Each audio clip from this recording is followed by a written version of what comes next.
Since they were officially introduced back in Final Fantasy III, jobs have become an integral part of the Final Fantasy franchise, but they haven't always been front and center. Within some games, characters have been able to switch from one job to another, sometimes even mid-battle, and there are others where a job was pre-assigned, which then often had a heavy influence on character design and their role in combat. Popular jobs such as Warrior, White Mage and Thief have appeared in some shape or form in almost every game, although the abilities and statistics associated with these jobs have changed drastically. But we've also seen a huge amount of variety, with plenty of jobs introduced that offered unique playstyles, some of which have ended up remaining exclusive to a single installment. But one thing's for sure, not all jobs were created equal. And while each job has had its own strengths and weaknesses, some of them ended up becoming insanely powerful in the right hands or in the right circumstances, with characters then able to dominate the battlefield with little effort. We've talked about powerful jobs before on the channel, and many of you were quick to point out in the comments section that there were other jobs that definitely deserved a mention. So that's what we're going to look at today. And so, in our typical granular style, here are 7 more of the most powerful jobs in Final Fantasy history, as chosen by you, the viewers, with the typical restriction of only featuring one job per game. In the responses to our last video, one thing was made pretty clear, that we'd done the fandom a great disservice by not including the Arithmetician from Final Fantasy Tactics. As a spin-off of the core series, Tactics introduced a whole new way of exploring the job system, while adding some new classes of its own. Among these were the Arithmetician, which brought pinpoint magical attacks to the battlefield through the use of arithmetics. And while some of us might have groaned at the thought of using maths outside of school, those who mastered the Arithmetician's abilities soon found themselves at the top of the class. Arithmetician units had subpar HP and frankly, pitiful speed stats. And as their arithmetic abilities posed a considerable risk to the uninitiated, it was wise for the chosen character to already know some decent magic spells in case things went wrong. This was mainly because their magic attacks targeted friends and foes indiscriminately, including the caster. But once you got the hang of the unique playstyle, Arithmetician units could absolutely annihilate enemy forces, sometimes without even taking a single step on the battlefield. And considering this could be done without needing to charge or expend MP, it's no wonder why this class became so infamous. Since the PlayStation era, the Arithmetician job has therefore become the stuff of legends. Plenty of YouTube videos have been uploaded by Tactics players demonstrating how a single unit can be deployed to obliterate their enemies in a single round of combat. A tier list of Tactics jobs by the YouTuber Titanium Legman even included a special Arithmetician tier placed above the S ranking for classes that were considered insanely busted, even if they took a lot of time and investment to get online. But in the end, it definitely paid off, because putting in that extra groundwork to master the Arithmetician, when coupled with the right strategy, could lead to some spectacular victories. Now, as one of the last jobs made available in Final Fantasy III, Ninja was an exceptionally powerful physical attacker, considered by many to be the best in the entire game. Not only did ninjas possess the best strength and agility stats of all the jobs available, meaning they could hit hard and with an exceptionally high rate of success, they were able to use any weapon type, meaning they could also be armed with the best gear in the player's inventory. On top of that, the ninja was the only class capable of learning the throw ability, meaning they could land massive amounts of physical damage by tossing shurikens at their enemies, assuming you had enough cash to foot the bill.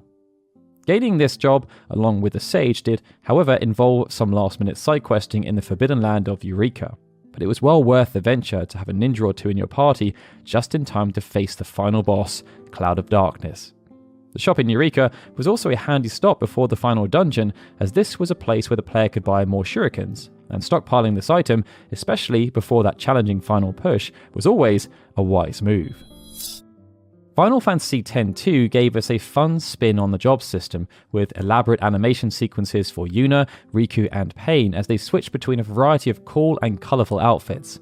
But some of these costumes were decidedly less cool than others, which brings us to our next entry.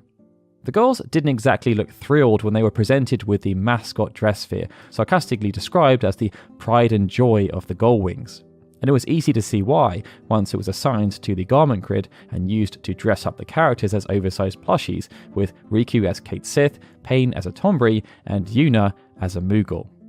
But even though mascot appearances were not quite as fletching as some of the other jobs, the class boasted some insanely powerful stats across the board. Awarded for the grueling task of gaining an episode complete in every single area of Spira, or alternatively for winning the Youth League tournament in the HD remaster, the mascot Dress Sphere allowed the Gullwings to hit enemies hard in the form of a lethal cuddly toy. The job was also one of the few that granted unique powers to each character, such as Yuna's healing and Riku's elemental damage, and it also allowed the girls to access and utilize other Dress Sphere abilities such as the Dark Knight, Blue Mage, and Samurai. As if that wasn't enough, the mascot could also be used to learn some valuable defensive auto abilities such as Ribbon, which protected against all status ailments. Overall, the mascot Dress Sphere was most definitely a case of functionality over fashion, and it was certainly entertaining to see our heroes, according to the in-game text, shake that fluffy booty to victory. Now, some jobs are impressive for their raw stats, flashy powers, or high damage output, but some allow you to create something far greater than the sum of its parts, and that's where the Chemist from Final Fantasy V comes in. At first glance, the Chemist was a fairly unassuming job. Most of its skills were centered around providing buffs and support for the party, healing and reviving characters, and this was something that the White Mage already covered. But it could also double the potency of certain items such as potions and ethers. In other words, the Chemist's abilities were certainly helpful, but not what you'd exactly call earth-shattering. But while the Chemist's stats weren't exactly mind-blowing and their equipment options left a lot to be desired, the unique ability Mix, also known as Combine in some translations, was considered by many to be the best ability in the entire game. Unlocked at just level 2, this skill allowed chemists to mix and match different items in hope of gaining some beneficial effects for the party or landing powerful attacks. With the right combinations, chemists were able to brew X potions on the spot, equip their allies with dragon armor, or cast Shadow Flare to deal out colossal amounts of damage. There were even a few mix-related glitches in earlier versions of the game, such as the Kiss of Blessing, which cast the Berserk effect, among others, and was able to override all enemy scripts, including bosses. So by adding a chemist to the mix, it was possible to win the game without having to fight the last boss in its final form. Stranger of Paradise presented a dark, new spin on Final Fantasy, and at its core was a dynamic new take on the job system, as Jack was able to switch between numerous classes throughout the experience. Over 20 jobs could be unlocked in total, and they were categorized as basic, advanced, or expert. The expert jobs in particular featured some interesting new classes such as the Void Knight and the Liberator, and each job came with an action that was completely unique. For this list, however, we're going to focus on the last expert job that could be unlocked, the Cyclic Warrior, and this was awarded after players completed the main story on any difficulty. It boasted the offensive physical power of Berserker along with magical abilities to rival the Black Mage. Most notably, this class unlocked the Soul of Chaos ability, which could be used to channel Jack's MP into 4 terrifying elemental attacks. In short, the Cyclic Warrior was an absolute powerhouse and had been saved until the end game for good reason. While using your Soul of Chaos attacks, the downside was that your maximum HP would be reduced. The in-game advice for unlocking Soul of Chaos' true potential was therefore to master the command abilities, Soul Burst and Soul Shield, in order to maintain a high maximum MP. You could also use the command abilities Magic Arts and Chaos Bringer to increase MP recovery and allow Jack to use abilities without spending MP. But these are just a few examples of how the Cyclic Warrior could be used, and you'll find no shortage of Stranger Paradise players online sharing tips and detailing their own customizations. Because with the right accessories, equipment, and job affinities, the Cyclic Warrior became virtually unstoppable. Now, most of us are familiar with the phrase Jack of all trades, master of none.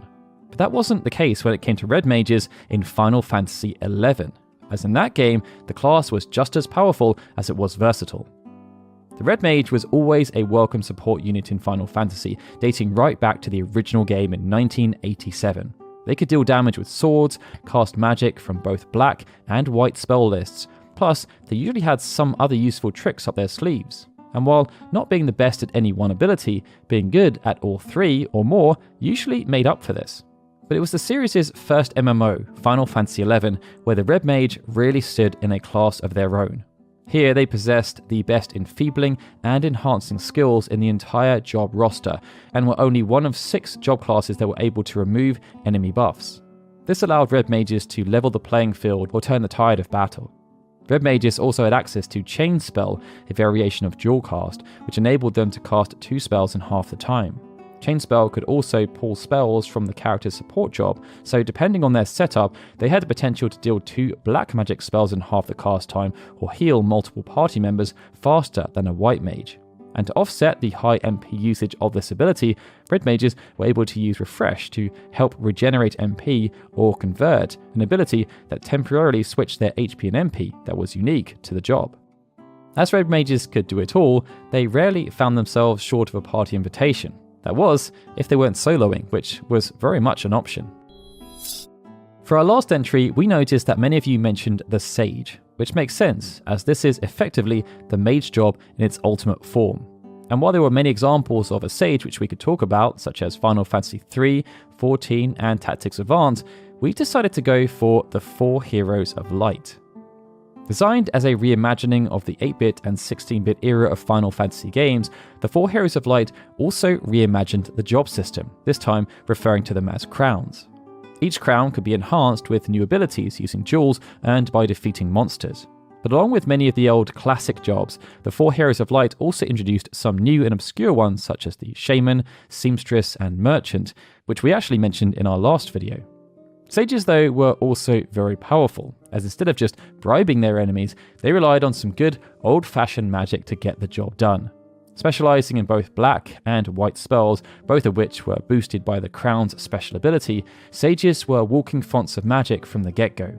This was thanks to their starting command ability, Spell Again, which allowed Sages to keep casting as many spells as they wanted on their next turn until their AP ran out. Their other skills were also no slouch either, as Diligence and Betterment reduced their black and white magic abilities down to 1 AP for the rest of the battle, and Good and Evil let Sages eradicate their enemies with Holy Light. The 4 heroes could gain a temporary Sage as a guest party member, but in order to gain access to the Sage class permanently, players needed to find the optional crown in the bonus dungeon towers. As the Sage crown was hidden away along with the ninja, this then felt like a deliberate nod back to Final Fantasy III. But with that, they were 7 of the most powerful jobs in the history of Final Fantasy, as selected by you, the commenters. How many of these jobs have you taken advantage of? Be sure to let us know in the comments below, as well as any others that you feel should have had a place on this list. And of course, if you enjoyed the video, please be sure to hit that like button and subscribe to our channel. Alright everyone, with that, this is Daryl signing out. As always, I'd like to give a big thank you to all of our Patreon and YouTube membership supporters, especially Benjamin Snow, CloudClone28, The Livestream, Gregory, Juan Jaramillo, Justin Dent, and Sukin TDK, or super special Onion Knight supporters, and of course, a big thank you to everyone for watching this video. I'll see you all again soon for more Final Fantasy goodness.